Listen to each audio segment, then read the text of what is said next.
जी मलिक मोहसन खोखर, खोखर किराना store, केला जागीर, तहसील साहिवाल, जिला सरगोदा।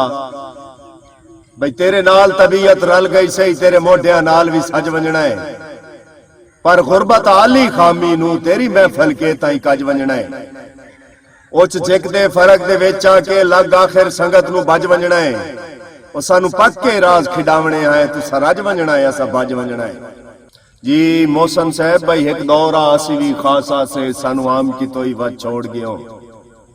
ते साडे मुल दी कई नू बोल कोई नाई, बेदाम की तोई वच छोड़ गयो, ते असा आके पत्थर मिजाजा नू पहले राम की तोई वच छोड़ गयो, और दिंगी साज बना के बेदर्दा बदनाम की तोई वच छोड़ गयो। जी भाई आदिल रहमान साहब भाई असी ओ बंदे नहीं जो सजन बना के मुड़ मुक्कर जबान तू वंजिए, ते सन गुट्टिए जदन लुटीवन दी क्यों डर नुकसान तू वंजिए, ते बईवाल दे वेख के मैले कपड़े किवें भुल पहचान तू वंजिए, ओए होवे सजना कांड जो नियत मलूटी लगे दर्द जहान तू वंजिए। जी भाई रफीक आजाद साहब भाई बैंक के सारियां रौनकां आसे ने इंशाअल्लाह, सारियां संगतां रल के बासे ने इंशाअल्लाह। मुक वैसे ने वक्ती फासले जल्दी जल्दी, मुक वैसे ने वक्ती फासले जल्दी जल्दी, बेली बगलां दे विच रासे ने इंशाअल्लाह। जी बिरादरम चौधरी फरूक साहब पाक रेंजर, मेरे बहुत ही प्यारे दोस्त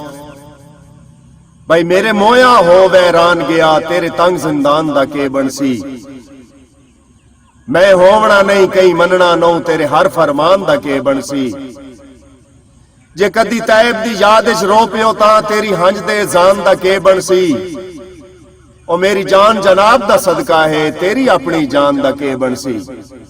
जी आमिर पित्थर साहब ऑफ हेड फकीरियां भाई इस आस्ते हर कोई रुख लैंदा है, हो पौसी बासां छां ते हथ नाल गुलाब दा फुल आया लगे खार गरीब दे हां ते मता गैर ने इस नू पढ़ छोड़न पैरे दित्ते सुंजिया राह ते,